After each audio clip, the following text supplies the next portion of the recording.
great at something, it takes heart, it takes talent, and it takes hard work. Oftentimes, that hard work comes in the form of practice.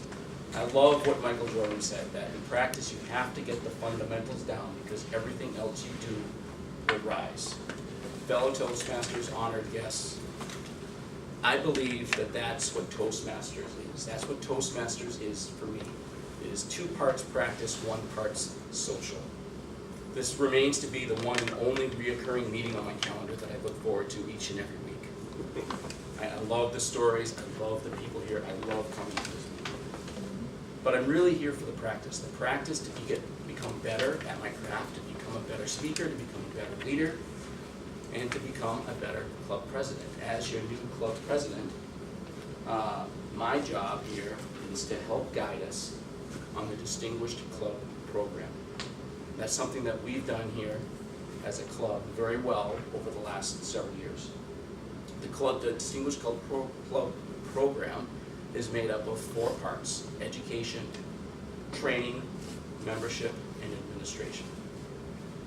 With the bulk of that coming into education.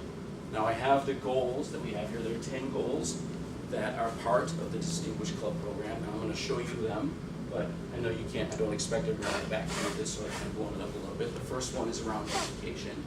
To achieve the first goal, we need to get 2 Competent Communicator Awards on the year. For the second goal, we need 2 more Competent Communicators for the year. For goals 3 and 4, we need 1 Advanced Communicator Bronze, Silver, or Gold. And we need 1 more Advanced Communicator Bronze, Silver, or Gold award. The 5th and 6th goal are around leadership. So we need a Competent Leader, an Advanced Leader Bronze, Advanced Leader Silver, or a Distinguished Toastmaster Award. And we also need 1 more of those. And that will give us, those make up the 6 goals related to education. The next group is around membership, and this is where we all have a role that we can play, is that we need to get 4 members. That will give us goal 7. And we can get, if we get 4 more new members, we will achieve goal 8. The last 2 are around training and administration. Training is where the club officers, we collectively need to go to, 4 of us need to attend 2 of the training sessions that are held throughout the year. And then the last one, administration, this is really just a checkbox. There's really no reason why any club should miss that goal, in my opinion. Now, this Distinguished Club Program, it has 3 different levels rather that we can achieve. We have this Distinguished Club, the Select Distinguished, and the President's Distinguished, the highest honor that can be bestowed upon any club.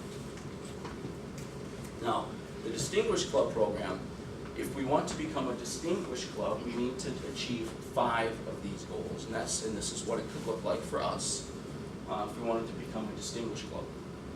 To become a select club, we need to achieve 7 of these goals. And then presidents, we would need 9 of these goals. Now when I read that, and Jen initially challenged me as club president to help us become a President's Distinguished Club, I felt overwhelmed. I felt like it was going to be a lot of work, but I feel I have the fortitude that I can help us as a club. Together we can go and we can achieve that. But then I went back and I started looking at the history of our club, and I was very surprised to find that over the last 12 years, 10 of the last 12 years, we've actually achieved presidents. 10 of the last 12 years. And we've achieved select 12 out of the last 12 years. And we've never only achieved distinguished. So I thought, wow. I mean, although that was a very challenge, I felt like it was very overwhelming to me when you challenged me with that, Jen. I realized that this really isn't that hard. It's kind of like challenging Michael Jordan to dunk on me. So I thought, what can we do as a club to raise the bar? We're obviously very well established. We have some amazing members, some amazing speakers here. And I thought, what can we do as a club to raise the bar, to give us all something collectively that we can work on together to to bring us back to practice. I really view that we all have our own reasons for being here, but I feel like they all revolve around practice. Right? So, again, back to practice. I would like to challenge this club collectively to work on the fundamentals of why we're here, the fundamentals of speaking, the fundamentals of leading. Toastmasters are where leaders are made.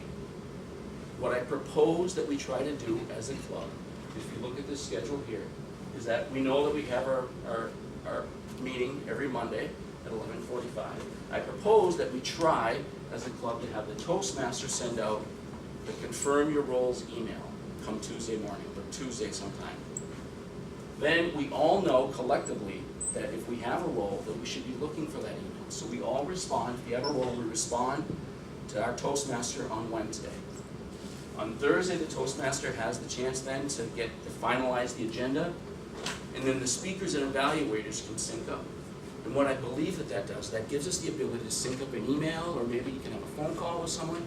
It just gives us that ability to have that conversation of what we're working on, what we're achieving, what we're practicing to trying to get better at. And if you have a role, you can also be prepared. You know, if you have an evaluation role, maybe you're the counter, or you're a grammarian, or you're a speech evaluator, that gives you the ability to really focus in on, you can come into this meeting ready to listen, where you can tune out all the other distractions.